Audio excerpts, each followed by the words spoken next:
This is the standing reverse fly. Now we are going to have the adjustable arms right, as best we can, at the level of Josh's shoulder. For him, I think that's position number 3. So what that looks like in there. So your height is obviously going to vary that for your individual exercise.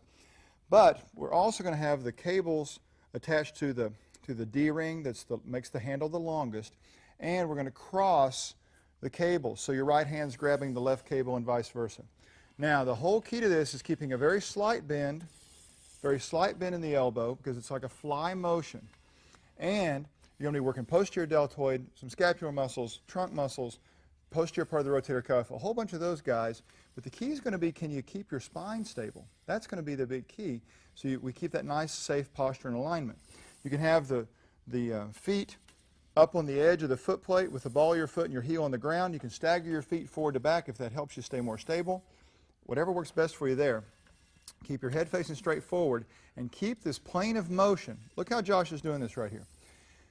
His arm stays in line with that rope so that as he comes back, his arms end up straight out from his shoulders. He doesn't bring them back and down or back and up. He's not throwing them or turning them or all these other things I see people do. So go nice and slow and learn the motion, that perfect path of motion just like this. Now let me show you something. One of the reasons we cross these is to give Josh resistance from the very beginning.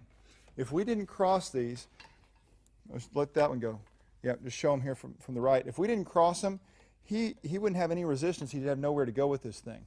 If you chose to do this one arm at a time, you could turn your body so that you didn't have to cross him, but in essence, he's making that same resistance as when we were doing both and doing them crossed.